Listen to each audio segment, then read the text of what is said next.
ఈ దినము మనం చూడబోతున్న వాక్యము యోహాను సువార్త 7వ అధ్యాయము 37, 38 వచనాలు అక్కడ చూద్దాం. మనం పర్ణశాలల పండుగ సమయంలో యేసుక్రీస్తు ప్రభువారు అక్కడ నిలబడి అనేకులతో ఆయన సమాజ మందిరంలో నిలబడి మాట్లాడుతున్నాడు అనమాట. ఏమని మాట్లాడుతున్నాడో చూడండి. ఆ పండుగలో మహాదినమైన అంత్య దినమున అంటే చివరి దినము యేసుక్రీస్తు ప్రభువారు నిలబడి ఆయన ఏం మాట్లాడుతున్నాడో చూడండి.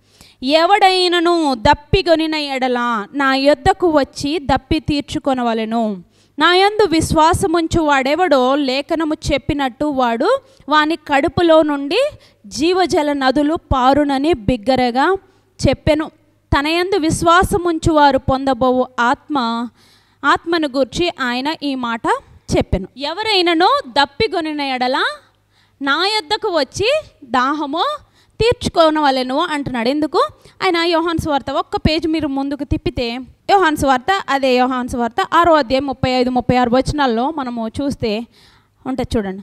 అందుకు యేసు వారితో ఇట్లనెను, జీవాహారమును నేనే, నా యొద్దకు వచ్చువాడు ఏమాత్రమును ఆకలిగొనడు, నా యందు విశ్వాసముంచువాడు ఎప్పుడునూ దప్పిగొనడు. మీరు నన్ను చూచి యుండియు విశ్వసింపకయున్నారని మీతో చెప్పి తిని అంటున్నాడు. మన యందు ఆయనను చూస్తూ ఉంటాం, ఆయన గురించిన మాటలు వింటూ ఉంటాం, ఆయనతోటే ఉన్నట్టుంటాం, ఆయన మాటలు వింటున్నట్టుగానే ఉంటాం. కానీ ఏముండదు మనలో? విశ్వాసం ఉండదు, పశ్చాత్తాపం ఉండదు, వాక్యానికి లోబడే తత్వం ఉండదు, ఇంకేముండదు. ఎప్పుడు ఇన్కమింగే. చాలా సముద్రాలు ఉన్నాయి బైబిల్లో కూడా కదా. ఉప్పు సముద్రం అంట అసలు చూడ్డానికి చాలా మంచి బ్యూటిఫుల్ సీన్ అంట. అది చక్కగా మంచి కలర్ ఉంటుందంట, తెల్లగా, అదేంటో ఐస్ గడ్డను చూసినట్టుగా ఉంటుందంట. ఉప్పు సముద్రాన్ని చూస్తే చక్కగా తెల్లగా ఉండి చాలా అందంగా, చూడడానికి చాలా అందంగా ఉంటుందంట ఆ ఉప్పు సముద్రం. సముద్రానికి ఉన్న ప్రత్యేకత ఏంటి? ఆ సముద్రంలో ఉన్న నీటికి ఏముంటుంది? ఉప్పు ఉంటుంది. అయితే ఈ సముద్రాలన్నిటి ఉప్పు కలిపి ఉప్పు సముద్రంలోనే ఇంకా డబల్ ట్రిపుల్ ఎంత ఉప్పు ఉంటుంది అందులో. అది ఎంత ఉప్పు అంటే అందులో కనీసం ఒక్క ప్రాణి కూడా జీవించదంట, అంత ఉప్పు ఉంటుందంట అందులో. అది చూడడానికి మాత్రమే దాని అందము, దాని వైభవము, కానీ అది ఎవరికీ ఉపయోగం కాదు. మరి సముద్రం ఎలా సముద్రంగా ఏర్పడుతుందండి? నదులన్నిటినీ కలిపితే ఒక సముద్రం తయారవుతుంది. అలాగా మన జీవితం కూడా ఎలా ఉంటుంది? ఎన్న వాక్యాలన్నీ వింటూ ఉంటాం ఈ మృత సముద్రంలో. ఏంటి? మన శరీరమే ఒక మృత సముద్రం అనుకుందాం. వింటూ ఉంటాం వాక్యాలు. కానీ ఏం చేస్తాయి మనల్ని? సముద్రం చక్కగా, నదిలో నీళ్ళు ఎలా ఉంటాయి? తీగా ఉంటాయి, చక్కగా అవి వాడకానికి ఉపయోగకరం. అందులో అనేక రకాల జీవ రాశులు ఉంటాయి. అవి ఇంకా అనేక పంటలకు కానీ పొలాలకు కానీ ఆ నీటిని వాడతారు లైఫ్ స్టైల్కి. లేకపోతే జీవానికి అవి వాడే నీరు నదుల్లో నుంచి వచ్చే నీళ్ళు. ఈ నదులన్నీ కలిస్తేనే కదా ఆ సముద్రం తయారైంది. మరి అందులో నీళ్ళు ఎలా ఉప్పుగా తయారైనాయి? ఎప్పుడన్నా ఆలోచించారా? అయితే ఈ దినము ఈ మృత సముద్రం లాంటి ఈ మన ఆత్మీయ జీవితంలో దేవుడు అదే చెప్తున్నాడు. మన పితరులైన ఇశ్రాయేలీలు కూడా అదే చేశారు. దేవుడు చాలాసార్లు వాళ్ళకి అనేక అద్భుతాలు చేశాడు. బండలో నుండి నీళ్ళు ఇచ్చాడు, ఎర్ర సముద్రంలో నుంచి నడిపించాడు, 10 రకాల ఆశ్చర్య కార్యాలు చేశాడు. తర్వాత పగలు మేఘస్తంభంగా, రాత్రి అగ్నిస్తంభంగా నిలబడి వారిని అరణ్యవాసంలో నుంచి నడిపించుకుంటూ తీసుకువచ్చాడు. అనేక విషయాలలో వారికి ధర్మశాస్త్రాన్ని బోధించుచూ వచ్చాడు. వారికి ఆహారం కావాల్సినప్పుడు మన్నా ఇచ్చి ఆయన ఆహారం ఇచ్చి వాళ్ళని పోషించుచూ వచ్చాడు. పూరేళ్ళు వాళ్ళు ఎప్పుడో ఇంకా రోజు మన్నా తిని విసుగొచ్చేస్తుందంటే పూరేళ్ళని కురిపించి అది తిన్నారు వాళ్ళు. అయినా వారికి ఏం లేదు?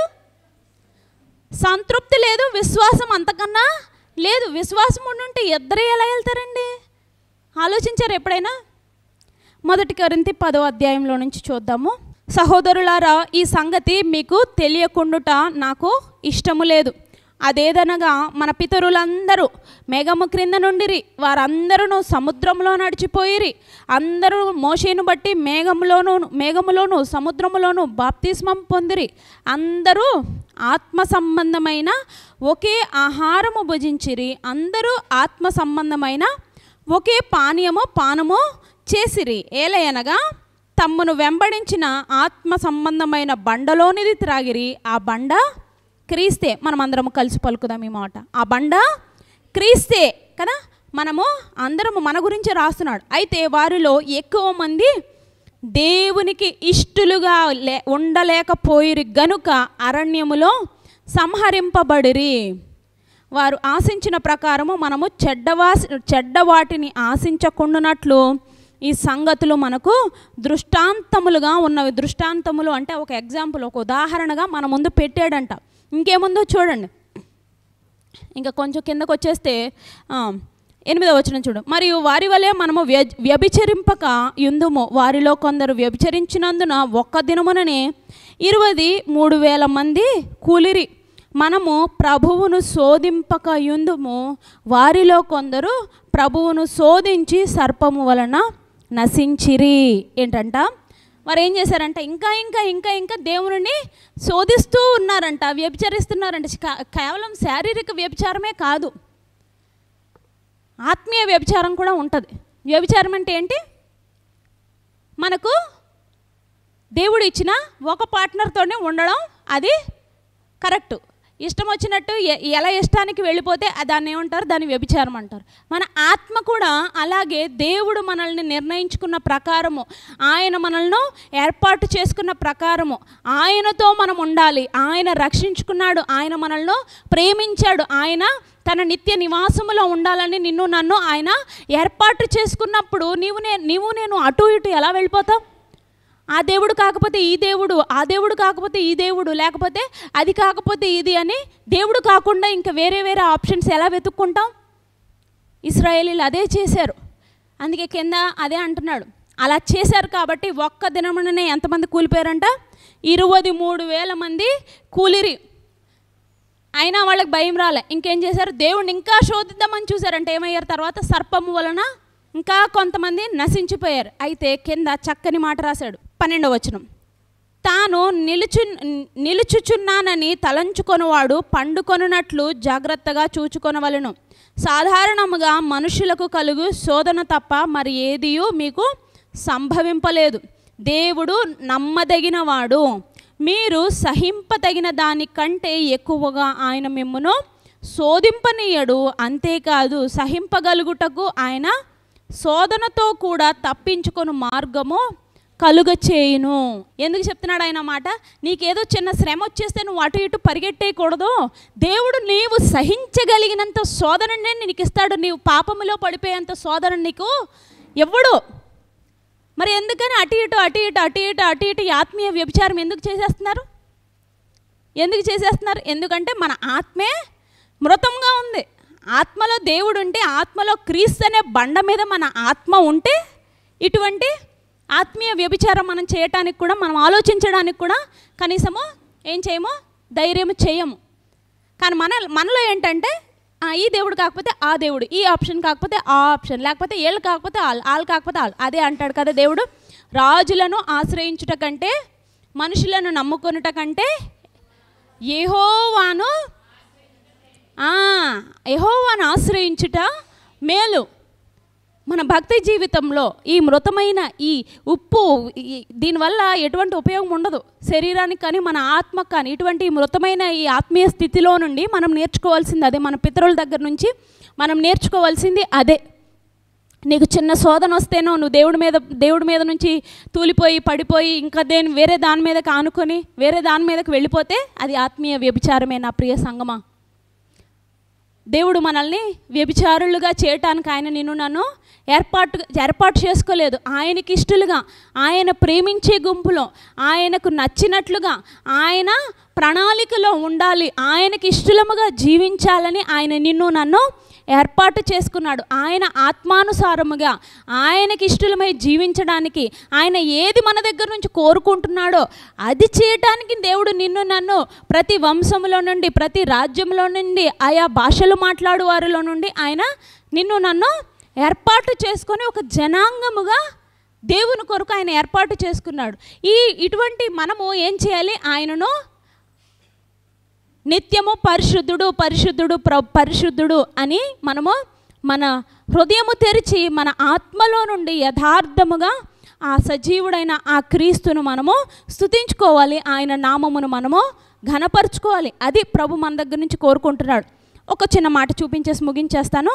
రోమీయులకు రాసిన పత్రిక 8వ అధ్యాయము 9-10 వచనాలు చదువుదాం. దేవుని ఆత్మ మీలో నివసించి ఉన్న ఎడల మీరు ఆత్మ స్వభావము గలవారే గాని శరీర స్వభావము గలవారు కాదు. ఎవడైనను క్రీస్తు ఆత్మ లేనివాడైతే వాడు ఆయన వాడు కాదు. దేవుని ఆత్మ మనలో నివసించుచున్నది. అవునంటారా కాదంటారా? ఎవరైతే ఆయనే నిజమైన దేవుడని ఒప్పుకొని ఆయన యందు విశ్వాసం ఉంచి ఆయనతో నమ్మకంగా ఉన్నారో వారందరికీ ఆయన ఇచ్చిన ఆశీర్వాదము అదే. ఏంటది? ఒక ఆదరణకర్తను, ఒక ఆత్మను, దేవుని ఆత్మను మనలో పెట్టి మనతో మాట్లాడుచు మనల్ని బలపరుచుచున్న ఆ దేవునిని విడిచి మనం అటు ఇటు చూసి క్రీస్తు అనే బండ మీద కాకుండా మనం అటు ఇటు చూస్తే మనం ఎవరి వారం కాదు, ఆయన వారం కాదు. ఆయన ఏర్పాటు చేసుకున్న బిడ్డలం మనము. కాబట్టి ఆయనకి ఇష్టలమే జీవించాలి. అవునా? ఇప్పుడు మన పిల్లల గురించైనా మనం కూడా అదే ఆలోచించుకుంటాం. ఏంటి? నా పిల్లలు నేను చెప్పినట్టే చెయ్యాలి, నా మాటే వినాలి, నాకు లోబడి ఉండాలని అనుకోవట్లేదా పేరెంట్స్ ఎవరు? ఆయన వారముగా మనం ఉండాలి, కానీ వేరొక స్వభావం కలిగి మనం ఉండుట ఆయనకు ఇష్టం లేదు. ఈ దినం మనం చూసింది అదే. ఏంటి? ఆత్మీయ వ్యభిచారము మనము చేయకూడదు. ఇది కాకపోతే అది, లేకపోతే ఆ తాయిత్తు, లేకపోతే ఈ తాడు, లేకపోతే ఆడా, ఎవ్వరూ నిన్ను రక్షింపలేరు. అందుకే ఆ కొరింథీయులకు రాసిన పత్రిక 10వ అధ్యాయంలో అదే ఉంది కదా. ఏంటి? ఒకవేళ దేవుడు నిన్ను శోధిస్తున్నా ఆయన నీవు సహించినంత మట్టుకే నిన్ను శోధిస్తాడు, కానీ నీవు సహించలేని ఆయన ఎన్నడూ నీకు ఇవ్వడు. ఒకవేళ నీకు శోధన వచ్చినా దాంట్లో ఏం చేస్తాడంట? శోధనతో పాటు దాన్ని తప్పించుకునే శక్తిని కూడా దేవుడు నీకు ఇస్తాను అంటున్నాడు. అటువంటి సర్వశక్తుడైన సర్వజ్ఞాని అయిన ఆ దేవునిని విడిచి నీవు నేను అటు ఇటు తప్పిపోయి విడిచి ఆయనని విడిచి అటు ఇటు పరిగెట్టడం ఎంత మాత్రం మంచిది కాదు. అది మన ఆత్మీయ జీవితానికి మేలు కాదు. గనుక మనం అటువంటి ఆత్మీయ వ్యభిచారము చేయక మన దేవుడు మన రక్షకుడైన ఆ క్రీస్తును శోధించక ఆయనను నిత్యము స్తుతించుకొనుచు ఆయన ఇచ్చిన రక్షణ పాత్రను చేతబట్టుకొని నా దేవాన్ని ఇచ్చిన ఈ రక్షణ పాత్రను బట్టి నేను స్తుతించుకొంచున్నానని ప్రభువును మన విరిగి నెలిగిన హృదయంతో మనం ఆయనను స్తుతించుకోవాలి.